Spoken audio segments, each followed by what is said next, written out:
Hello students, welcome to হালকেনস্টাইন। যারা HSC 2025 ব্যাচের পরীক্ষার্থী আছি, এই মুহূর্তে আমরা নিশ্চয়ই অনেক বেশি মানসিক চাপের মধ্য দিয়ে যাচ্ছি, কারণ হাতে সময় খুবই কম, পড়া এখন অনেক বেশি। এই অল্প সময়ের মধ্যে এত পড়া আমরা কিভাবে শেষ করতে পারবো, তার একটা হিউজ প্রেশার আমাদের মধ্যে এখন কাজ করছে। সো আজকে আমরা কথা বলবো ম্যানেজমেন্ট কিভাবে আমরা অল্প সময়ের মধ্যে শেষ করতে পারি, বা লাস্ট মোমেন্ট বা last minute preparation for management. ম্যানেজমেন্টের কথা যদি আমরা বলি, ম্যানেজমেন্ট কিন্তু একটা থিওরিটিক্যাল সাবজেক্ট। অন্যান্য ফিনান্স কিংবা অ্যাকাউন্টিংয়ের মতো এখানে টাইপ বেসড ম্যাথ না, যে তুমি একটা ম্যাথ করলা ওই রিলেটেড আর কোনো ম্যাথ তোমাকে করতে হবে না, ওই ম্যাথের প্রিপারেশন ওখানেই শেষ। এক্ষেত্রে তোমাকে স্ট্র্যাটেজি ফলো করতে হবে। কি স্ট্র্যাটেজি? তোমাকে চিন্তা করতে হবে যে কোন টপিক থেকে বারবার বারবার কোয়েশ্চেন রিপিট হয়।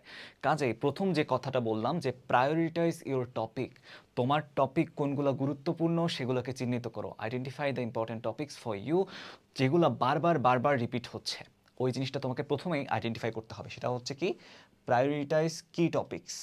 এই যে কি টপিক আইডেন্টিফিকেশন যেটাকে বলি আমরা, এই কি টপিকগুলো আমাকে বুঝতে হবে যে কোন কোন টপিক থেকে বারবার বারবার কোয়েশ্চেন রিপিট হয়। তারপর যেটা বললাম সেটা হচ্ছে ব্লার্টিং মেথড। এই মেথডটা নর্মালি কি বলে জানো, আমরা যেটা চিন্তা করি সেটা যদি আমরা সাথে সাথে লিখে রাখি, তাহলে সেই চিন্তাটা কিন্তু হচ্ছে আমাদের অনেক বেশি দিন স্থায়ী হয়, বা সেই মেমোরিটা আমাদের অনেক বেশি স্থায়ী হয়।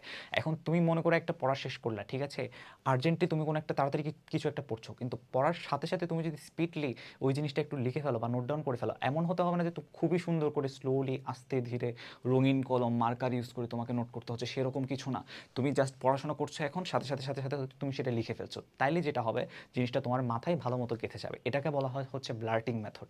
এই মেথড অনুযায়ী হচ্ছে তুমি একদম লাস্ট মোমেন্টের প্রিপারেশনটা অন্য সবার থেকে আরেকটু ভালো মতো নিতে পারবা। দেখো, নেমোনিক্স অ্যান্ড অ্যাক্রোনিম, আমরা যদি চিন্তা করি বড় বড় কোনো তথ্য কিংবা ডাটা যদি আমাদের মধ্যে আমাদের ব্রেন আমরা স্টোর করতে যাই, তাহলে দেখা যায় যে কি এটা হিউজ একটা টাইম নেই। কিন্তু যদি তুমি এরকম কখনো যদি করে থাকো যে ওই ওয়ার্ড এর বা ওই কোনো একটা শব্দের ফার্স্ট যে লেটার, ওই লেটারটাকে যদি তুমি মিলাই মিলাই একটা ছন্দ বানাও, সেই ছন্দটা যদি তুমি মনে রাখতে পারো, তাহলে আলটিমেটলি দেখবো যে তোমার সবগুলো ওয়ার্ড একসাথে মাথার মধ্যে মনে থাকছে। এইগুলোকে আমরা বলছি নেমোনিক্স অর অ্যাক্রোনিমস। এটা তোমার স্টাডি বুস্ট আপ করতে আরও অনেক বেশি হেল্প করে। তারপর যেটা বলছি সেটা হচ্ছে ম্যানেজ টাইম ওয়াইসলি।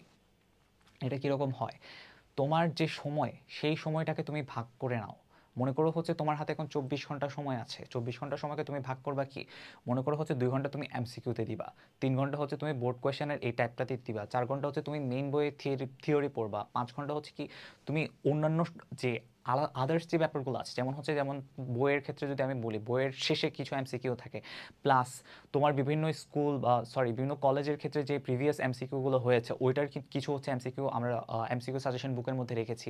বা তুমি যদি হচ্ছে কোনো একটা গাইড বইও ফলো করো, মনে করো হচ্ছে লেকচার বা পাঞ্জেরি যেটাই ফলো করো না কেন, সেক্ষেত্রে হচ্ছে দেখবা কি এমসিকিউর হিউজ হচ্ছে একটা লিস্ট থাকে, 150, 200 বা 300 এরকম করে এমসিকিউ লিস্ট। তুমি ওখান থেকে চাইলে নিজে নিজে সেলস প্র্যাকটিস করতে পারো এখান থেকে। ওটা কিন্তু তোমার প্রিপারেশনটাকে আরেকটু বুস্ট আপ করবে। তারপর বললাম হচ্ছে কি স্কিপ নিউ কনসেপ্টস। পরীক্ষার আগের রাতে ভুলেও নতুন কিছু করে পড়তে যেও না, তাহলে যেটা হবে তোমার যেটা পারো, যেটাতে তুমি ভালো, সেটাও তো গেল। আলটিমেটলি হচ্ছে তুমি নতুন যেটা পড়তে যাবে, দেখবা হচ্ছে পরীক্ষার হলে গিয়ে সেটাও তোমার মনে পড়ছে না। নতুন একটা কিছু যখন আমরা শিখি, তখন ওটার জন্য আমাদের ব্রেনে আলাদা স্টোর করা লাগে, আলাদা জায়গা লাগে। তখন যদি তুমি পুরোনোগুলো আবার রিকল করতে যাও, তখন গিয়ে আমরা ঝামেলায় পড়ি। তখন আমাদের মনে হয় যে আচ্ছা এটা এটা ছিল, আমার তো মনে পড়ছে না, এটা কি হবে, এটা নিশ্চয়ই আরেক রকম হবে। তখন আমরা একটা কনফিউশনের মধ্যে পড়ে যাই যে এটা আসলে কিভাবে মানে আমরা সলভ করতে পারি। এইটার জন্য তোমাকে যেটা করতে হবে, নতুন কিছু শেখার দরকার নাই। তুমি যা আগে শিখেছো, যেটা আগে পড়েছো, লাস্ট মোমেন্টে গিয়ে সেটা তুমি রিভাইজ দিবা। ম্যানেজমেন্টের বেলায় যেটা আমি বারবার বারবার বলি, সেটা হচ্ছে ম্যানেজমেন্ট থিওরিটিক্যাল সাবজেক্ট। এখানে তোমার চিন্তন যে দক্ষতা, থিঙ্কিং ক্যাপাবিলিটি, এটাকেই তোমার কাজে লাগাইতে হবে।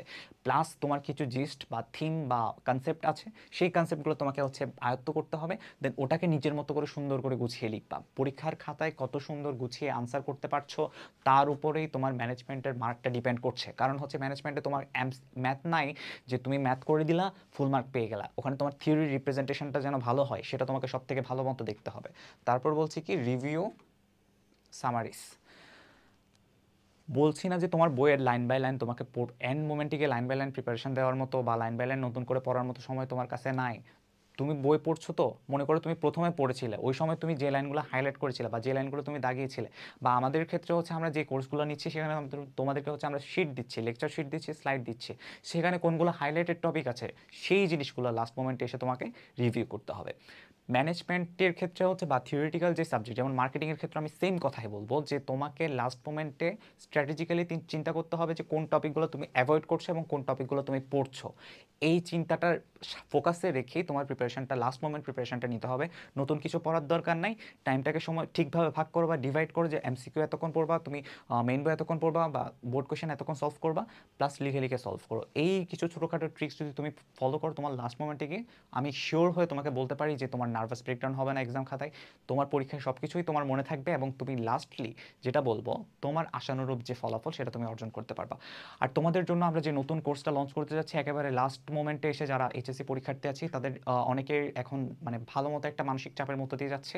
তোমাদের কথা চিন্তা করেই আমরা capstone revision programme for HSC 2025 নিয়ে এসেছি, যেখানে তোমাদের এই শত শত কনফিউশন দূর হবে, তোমাদের শত শত ডাউট সলভ করবো আমরা।